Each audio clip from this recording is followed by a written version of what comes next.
Hello everyone. आज हम लोग क्लास 12th का जो बायोलॉजी का पेपर आया है, फर्स्ट फेब का जो एग्जाम हुआ है, उसमें हम लोग आज पेपर देखने जा रहे हैं कि पेपर का लेवल कैसा आया था। इसके क्वेश्चंस डिस्कस करेंगे। सेक्शन ए के सारे ऑब्जेक्टिव क्वेश्चंस डिस्कस करेंगे। इसके अलावा हम लोग सेक्शन बी के जो भी शॉर्ट आंसर टाइप और लॉन्ग आंसर टाइप क्वेश्चन हैं उनको भी देखेंगे। तो चलिए शुरू करते हैं। ये जो मेरे पास है ये सेट एच है। हमारे पास यहाँ पर सेट एच है। तो जैसे कि आपको पता है पेपर का पैटर्न आपको पता ही है, 70 क्वेश्चंस होते हैं सेक्शन ए में, जिसमें से 35 आपको करने थे। तो चलिए यहाँ पे शुरू करते हैं पहले क्वेश्चन के साथ। यहाँ पर देखो, पहला क्वेश्चन में पूछा है which of the following is a correct pair. Correct pair पूछा है यहाँ पर। यहाँ पर देखो, पहला ऑप्शन है जी। अगर आपको ये क्लियरली विजिबल नहीं है तो मैं अगेन ऑप्शंस लिख देती हूँ। G triple bond T, which is incorrect option. G और टी का बॉन्ड नहीं होता है। यहाँ पर सी और जी लिखा है, बीच में डबल बॉन्ड है, विच इज इनकरेक्ट, क्योंकि सी और जी के बीच में डबल बॉन्ड नहीं ट्रिपल बॉन्ड होता है। फोर्थ ऑप्शन है ए और टी के बीच में triple bond, which is also not correct, क्योंकि ए और टी के बीच में डबल बॉन्ड होता है। ऑप्शन सी है जी सी के बीच में ट्रिपल बॉन्ड, ये एक करेक्ट ऑप्शन है, हमें पता है। Which of the following is an example of analogous organs. Analogous organ की जब बात करते हैं तो हमें याद आता है कि एनालॉगस ऑर्गन्स वो ऑर्गन्स होते हैं जिनका ओरिजिन और जो स्ट्रक्चर है वो डिफरेंट है, लेकिन जो फंक्शन है वो सेम है। तो पहला ऑप्शन अगर आप देखोगे, wings of birds and butterfly, ये हमारा करेक्ट ऑप्शन आता है। इसके बाद आते हैं इसमें से कौन सा सॉल्युबल आरएनए है। सॉल्युबल आरएनए जैसे ही पूछे, सॉल्युबल आरएनए के बारे में हमें याद है, टीआरएनए को ही हम सॉल्युबल आरएनए कहते हैं। अगला क्वेश्चन है by which of the following bond are the nucleotide of DNA is attached. अगर न्यूक्लियोटाइड के बारे में पूछ रहा है ना, डीएनए के न्यूक्लियोटाइड्स आपस में फॉस्फोडाइस्टर लिंकेज से जुड़े हुए होते हैं। उनके बीच में होता है फॉस्फोडाइस्टर लिंकेज। अब ये जो फॉस्फोडाइस्टर लिंकेज है, it is a type of covalent bond. इसीलिए जो न्यूक्लियोटाइड्स और डीएनए अटैच्ड होते हैं, इसके लिए हम कहेंगे कोवैलेंट बॉन्ड से जुड़ा हुआ। Option B is correct. आगे चलते हैं। अब देखो, which of the following by which of the following water hyacinth is pollinated. Water hyacinth के बारे में हमने पढ़ा था, बहुत ही इंटरेस्टिंग, कि वाटर हाइसिंथ नाम में वाटर है, ये वाटर से पॉलिनेटेड नहीं होता है, ये पॉलिनेट होता है इंसेक्ट एंड विंड बोथ से, इसीलिए option D is correct. Which of the following is related to pomiculture. जैसे ही पोमी कल्चर की बात आती है, हमें याद आती है ये फ्रूट के बारे में बात करते हैं। सिल्क जिसने भी लगाया है गलत है।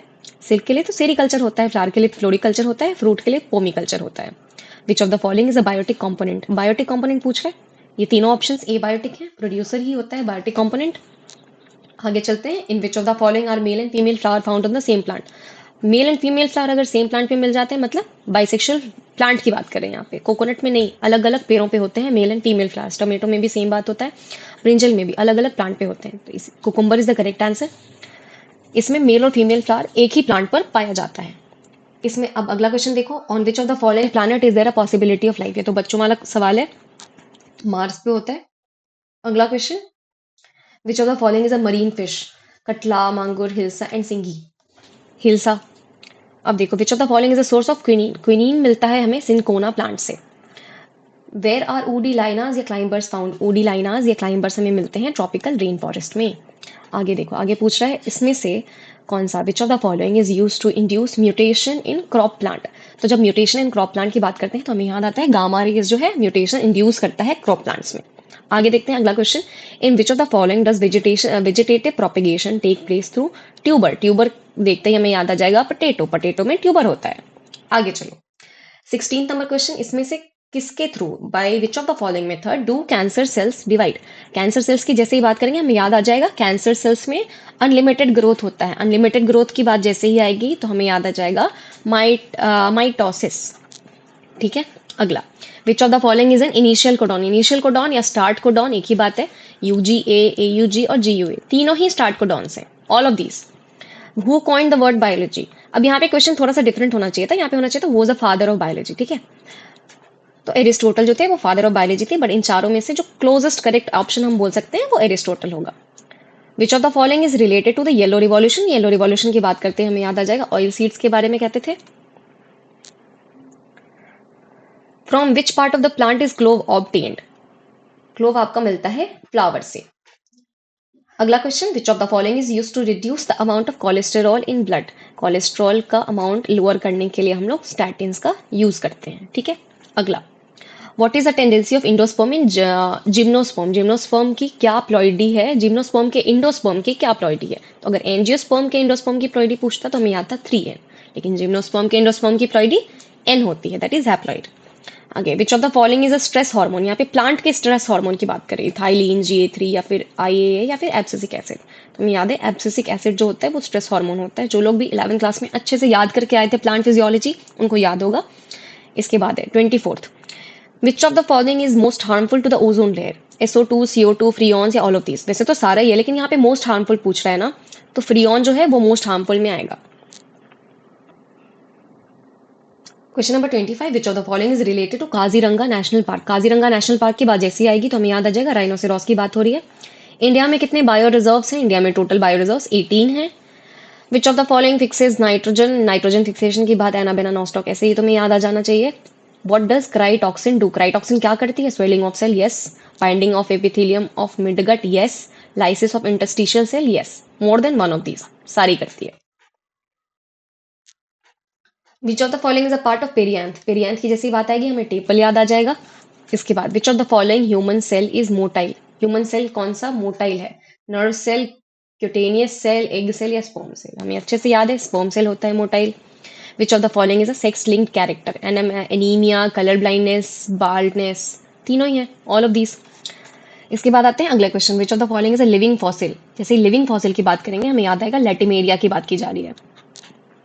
इसके आगे चलते हैं, which of the following gases was not present in the early period of earth? Earth पे शुरू में हमने एक सेंटेंस पढ़ा था कि एनवायरनमेंट एनऑक्सीजेनिक था, मतलब ऑक्सीजन नहीं था, ठीक है, तो ये नहीं प्रेजेंट था, बाकी सब प्रेजेंट थे। अब आती है बात convergent evolution is demonstrated bye which of the following? Convergent evolution जैसे याद आएगा मतलब हम चेक करेंगे कि किसके पास एनालॉगस ऑर्गन है, ठीक है। बैक्टीरिया, प्रोटोजोआ नहीं, रैट एंड डॉग नहीं, starfish and cuttlefish no, dogfish and whale. ये एग्जांपल दिया गया था कन्वर्जेंट इवोल्यूशन में आपकी एनसीईआरटी में। Which of the following is an example of atavism? Atavism पूंछ निकल जाना, a baby born with a small tail. Option C is correct. From which of the following do developing sperms get their nutrition? Developing sperms को कहाँ से मिलता है nutrition? हमें अच्छे से याद है सर्टोली सेल्स से मिलता है। Who among the following propounded the term muton, cistron and recon? ये जिनको भी याद था बहुत अच्छी बात है, एस बेंजर। नहीं याद था कोई बात नहीं, आपको सिर्फ 35 क्वेश्चन ही करने होते हैं। आगे चलते हैं, question number 38, which of the following can live at more than one face in trophic level of an ecosystem? जब हम ट्रॉफिक लेवल पढ़ रहे थे तो हमने देखा था कि किसी भी स्पीशीज का, अब हर ऑर्गेनिज्म का एक पर्टिकुलर प्लेस होता है, लेकिन किसी भी स्पीशीज का ऐसे हम एज इन जगह फिक्स नहीं कर सकते ट्रॉफिक लेवल में। लेकिन जब फाइटो प्लैंक्टन की बात करेंगे तो ये प्राइमरी प्रोड्यूसर है, ये हमेशा ट्रॉफिक लेवल 1 पे आएगा, ये फिक्स्ड है। जू प्लैंक्टन हमेशा ही ट्रॉपिक लेवल 2 पे आएगा, ये फिक्स्ड है, सेकंड ट्रॉपिक लेवल पे आएगा। यहाँ पर जो फिश है इसका ट्रॉपिक लेवल फिक्स्ड नहीं है, ये हो सकता है सेकंड पे भी आ जाए, ये हो सकता है थर्ड पे भी आए। इसके बाद है, what is the nature of mesocarp in coconut? Coconut का जो मीजोकार्प है वो कैसा होता है? हार्ड होता है, फ्लेशी होता है या फाइब्रस होता है? जो एक्टोकार्प है वो हार्ड होता है, जो इंडोकार्प है वो फ्लेशी होता है, तो जो मीजोकार्प है वो फाइब्रस होता है, ठीक है। आगे देखते हैं, which of the following is responsible for the formation of an androecium? Androecium कैसे बनता था? एंड्रोइशियम स्टैमिन से मिलके बनता था, ठीक है। पूरे स्टैमिन के एक वर्ल्ड को एंड्रोइशियम कहते थे। What is the number of linkage group in human being? जैसे लिंकेज ग्रुप पूछेगा मतलब जितने पेयर ऑफ क्रोमोसोम्स हैं उतने लिंकेज ग्रुप्स बनेंगे, तो इंसानों में 23 पेयर ऑफ क्रोमोसोम्स होते हैं। Which of the following represent the basic number of chromosome? Basic number इसमें से कौन सा रिप्रेजेंट कर रहा है? तो देखो, कभी भी जब हम क्रोमोसोम की बात करते हैं तो हम एन के फॉर्म में लिखते हैं ना, diploid 2n, haploid n, triploid 3n, तो हम एन के फॉर्म में रिप्रेजेंट करते हैं, इसीलिए बेसिक नंबर जो है वो n होगा। इसके बाद देखते हैं 43 number question, which of the following term is used for the population found in a particular area? एक पर्टिकुलर एरिया में पाए जाने वाले पॉपुलेशन को हम कहते हैं वहां का इंडेमिक स्पीशीज, ठीक है। इसके बाद, which of the following represent phenotypic ratio of F2 generation in case of codominance? Codominance में F2 जनरेशन में जो फिनोटिपिक रेशियो था ये हमें अच्छे से याद होना चाहिए, 1:2:1 का आया था। इसके बाद, which of the following is related to the formation of RNA by DNA? जब DNA से RNA बनता है उस प्रोसेस को हम ट्रांसक्रिप्शन कहते हैं, एंड अगेन जब RNA से प्रोटीन बनता है उसको हम ट्रांसलेशन कहते हैं। इसके बाद है, which of the following is a pathogen of malaria? Pathogen of malaria कौन सा था? प्लाज्मोडियम। इसका तो पूरा लाइफ साइकिल हमने पढ़ा था, इसके बाद अगला question 47 number, which of the following absorb maximum amount of solar energy, maximum amount of solar energy जैसे ही पूछे। देखो प्लांटेशन, कोई भी प्लांटेशन वो भी ऑब्वियसली सोलर एनर्जी ले रहा होगा, ग्रोइंग ग्रासेस भी ले रहा होगा, कल्चरिंग एल्गे भी ले रहा होगा, क्रॉपिंग भी ले रहा होगा, लेकिन जब मैक्सिमम अमाउंट की बात पूछेगा तो एग्रीकल्चर में सबसे ज्यादा फैलाव, द एरिया जो होता है वहां का, वो सरफेस एरिया सबसे ज्यादा, तो मतलब सबसे ज्यादा सोलर एनर्जी यहाँ पर ही एब्जॉर्ब किया जाएगा, इसीलिए हम यहाँ पर क्रॉपिंग को मोस्ट करेक्ट ऑप्शन मानेंगे। विच of the following element is present in the centre of porphyrin ring of chlorophyll.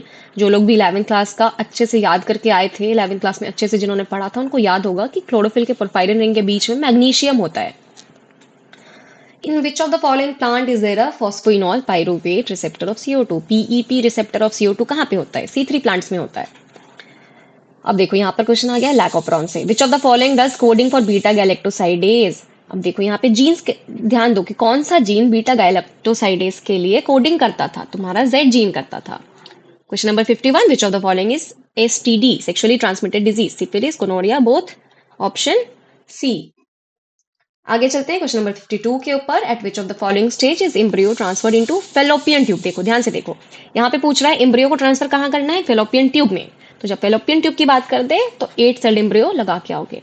अगला, which of the following refers to the scientific study of human population, human population की study करने को कहते हैं demography. Question number 64, by which of the following means is the colour of skin determined in human being. देखो multiple gene के बारे में जब हम कर रहे थे, पॉलीजेनिक इनहेरिटेंस, तो मल्टीपल जीन भी हो जाएगा, उसका पूरा वैल्यू क्वांटिटेटिव भी होता है। तो अगर इन दोनों में से कोई एक ही ऑप्शन अवेलेबल होता तो हम एक ही लगाते हैं, सिंस ये दोनों ही यहाँ पर प्रेजेंट हैं, और क्वालिटेटिव भी, एडिटिव भी होता है ये, तो इसीलिए हम ऑल ऑफ दीज को लगाएंगे।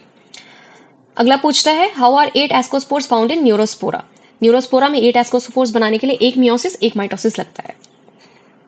अगला question 56, what is a man with female characteristics called. जैसे फीमेल कैरेक्टरिस्टिक्स पूछा है, ऑप्शंस देखो, पॉलीमॉर्फ, जॉलीमॉर्फ, गाइनेंड्रोमॉर्फ और गाइनोमॉर्फ। तो जब गाइनो वर्ड आता है that is related to female, तो अगर फीमेल कैरेक्टरिस्टिक है किसी मैन में तो हम उसको कहेंगे गाइनोमॉर्फ, ठीक है। By which of the following is sugar cane shown. जब शुगर केन वो पढ़ रहे थे तो देखो यहाँ पे इसमें ऐसे इसमें से निकला हुआ होता है ना, और यहाँ से कट करके नए शुगर केन को शो किया जाता है, तो बाय कटिंग ऑफ स्टेम। अगला, which of the following is affected by SO2 pollution. SO2 pollution से कौन सा अफेक्ट होता है? माइटोकॉन्ड्रिया अफेक्ट होता है। Which of the following is a period between birth and death. Simple, birth and death के बीच का टाइम पीरियड, लाइफ स्पैन। ये तो सबसे पहले चैप्टर का सबसे पहला टॉपिक था। Question number 60, Sertoli cells are control by which of the following hormone. कौन सा हार्मोन सर्टोली सेल्स को कंट्रोल करता है? Normal follicular stimulating hormone, FSH control करता है। अगेन आते हैं 61 पे, which of the following can not pass through placenta. यहाँ पे ऑप्शंस देखो, एल्कोहल पास कर सकता है, फैटी एसिड भी पास कर सकता है, आयरन भी पास कर सकता है, कुछ मैटरनल एंटीबॉडीज कर सकते हैं, लेकिन जो लार्ज साइज की मैटरनल एंटीबॉडीज हैं जैसे कि IgM, जिसको हम मेनली कंसिडर करते हैं, वो नहीं कर सकता है, इसीलिए maternal antibodies will be correct answer. Which of the following is an important factor in the formation of new species. New species formation के लिए अगर सबसे इंपॉर्टेंट फैक्टर की बात करें यहाँ पर तो म्यूटेशन कंसिडर करेंगे। इसके बाद है the opening of which of the following is known as blastopore. Blastopore जो होता है वो होता है गैस्ट्रोला में। मैनग्रोव वेजिटेशन कहाँ मिलता है? ऑप्शंस देखो, वेस्टर्न घाट, सुंदरबन, देहरादून वैली या कुल्लू। सुंदरबन में सबसे ज्यादा मैनग्रोव वेजिटेशन पाया जाता है, जो कि है वेस्ट बंगाल में। आगे चलते हैं 65, in which of the following does secondary succession take place. Secondary succession कब होता है? जब प्राइमरी सक्सेशन होने के बाद वो जगह वापस से बंजर हो जाए, जहां से लोग चले जाएं, तो in degraded forest. 66, which of the following is an excellent biofertilizer. अगर एक्सेलेंट बायो फर्टिलाइजर की बात करते हैं that will be our azolla. Which of the following is significant trend in human evolution. Human evolution का सबसे important यहाँ पर significant trend कौन सा है? अपराइट पोस्चर, ऑफकोर्स ये भी है, बायोनोक्यूलर विजन भी है, इंक्रीजिंग क्रेनियल कैपेसिटी भी है, ऑल ऑफ दिस हो जाएगा करेक्ट आंसर हमारा। Which of the following type of reproduction take place in amoeba under favourable condition. Favourable condition में अमीबा में, प्लाज्मोडियम में बाइनरी फिजन होता है। आगे, where does the capacitation of human sperm occur. Capacitation की जब बात करेंगे, कैपेसिटेशन टेस्टिस के अंदर ही होता है।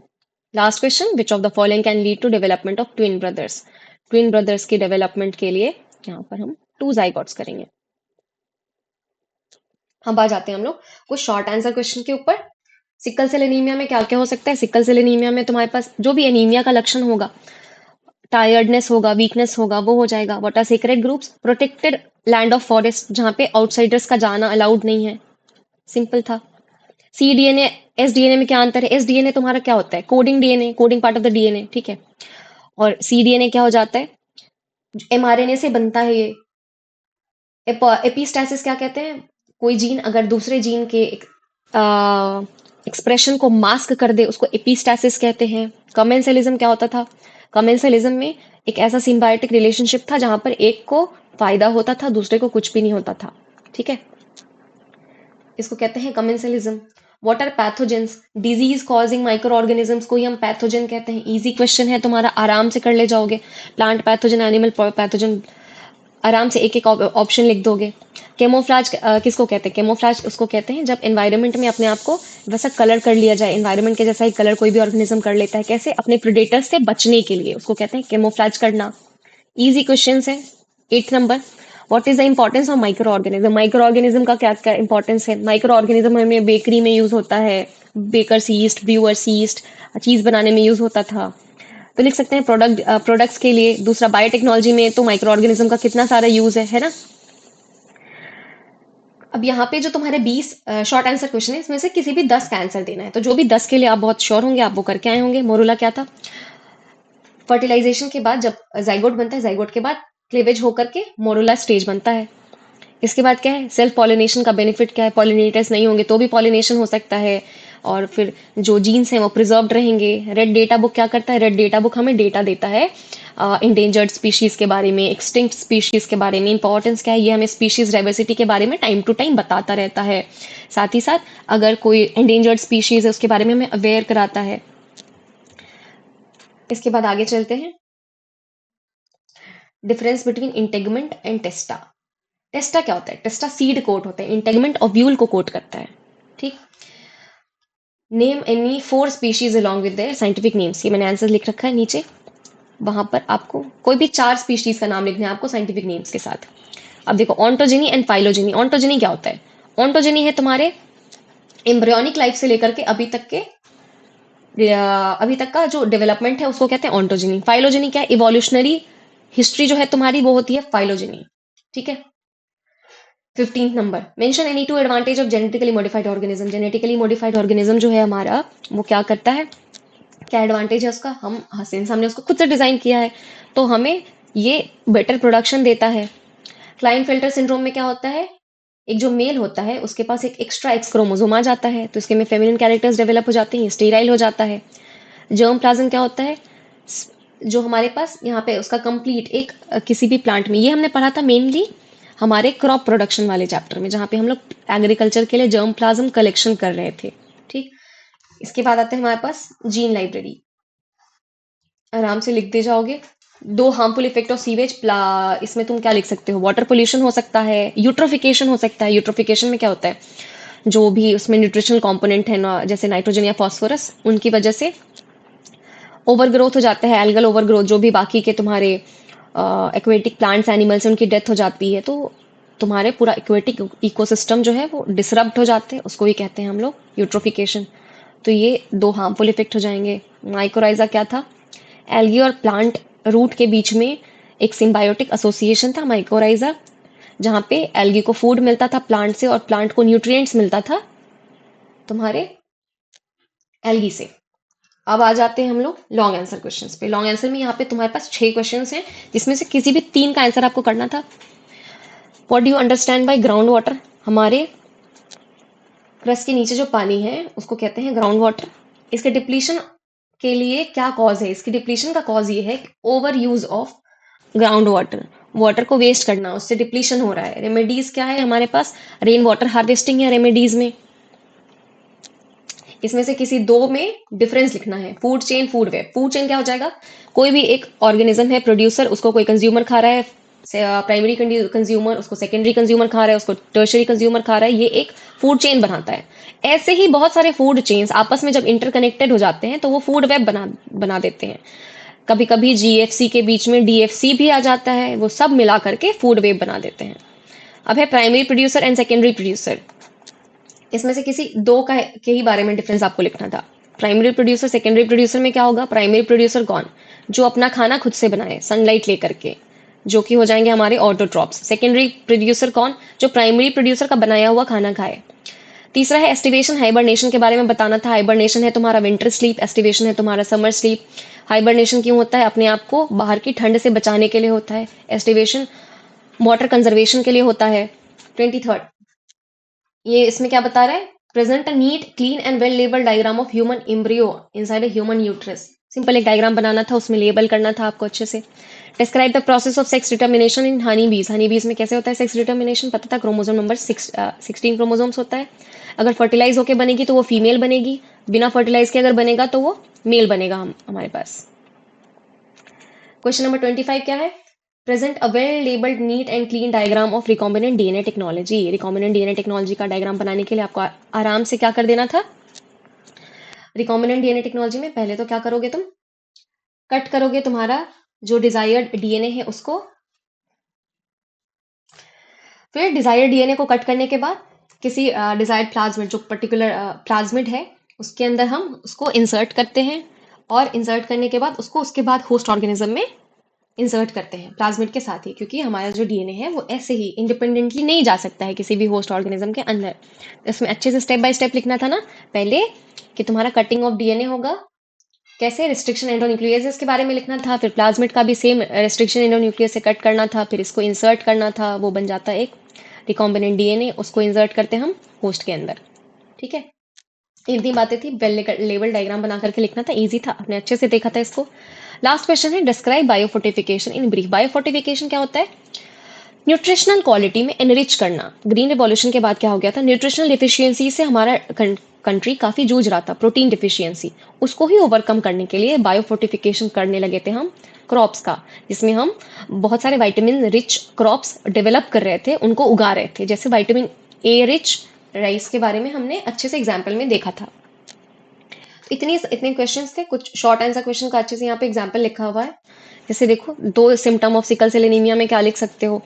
सीवियर पेन एपिसोड्स होता है।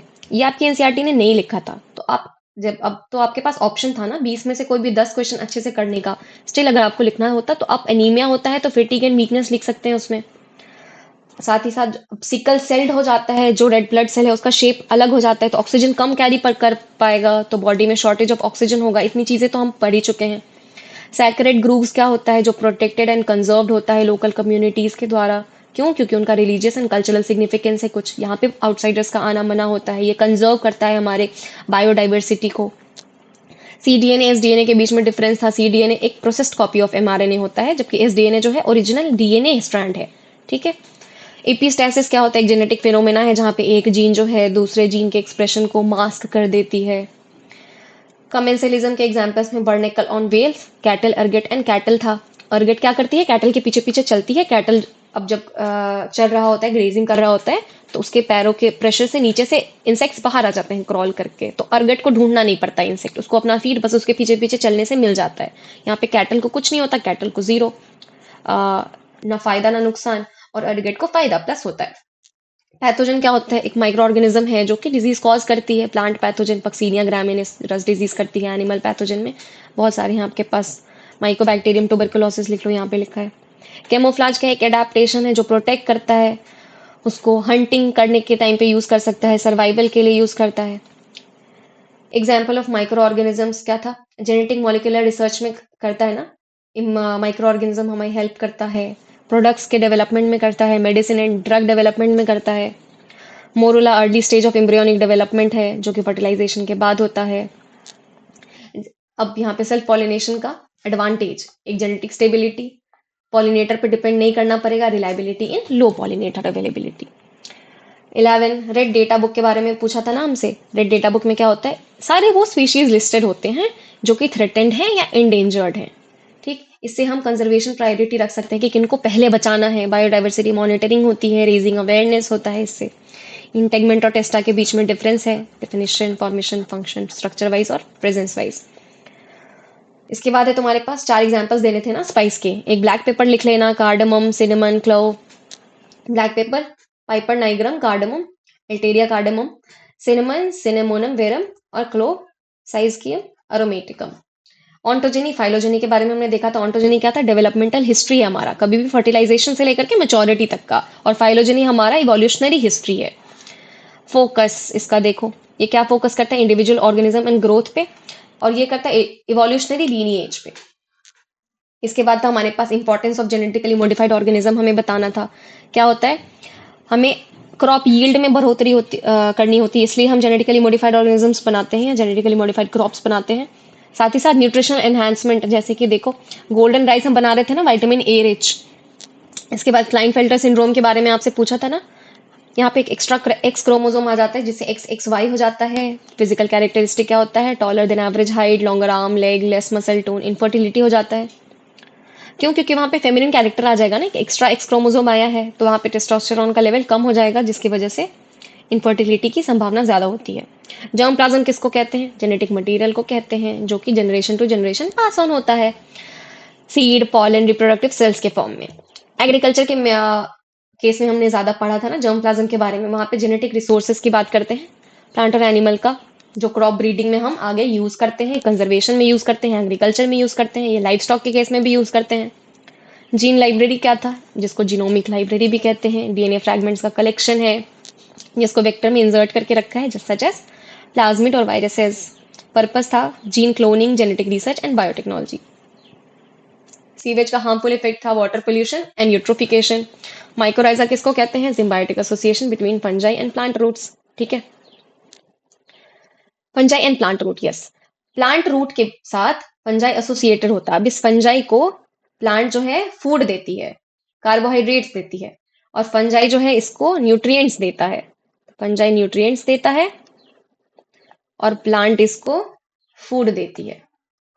ये न्यूट्रिएंट सॉइल में से सक करके प्लांट को पहुंचाता है इजीली, और प्लांट उसको बना बनाया हुआ खाना देता है। तो इस तरह से दोनों का प्लस प्लस हो जाता है, एक सिम्बायोटिक रिलेशनशिप है इन दोनों का। तो ये हमारा क्वेश्चन था 2025 का, जो 1 फेब को एग्जाम हुआ था। This was it. Thank you.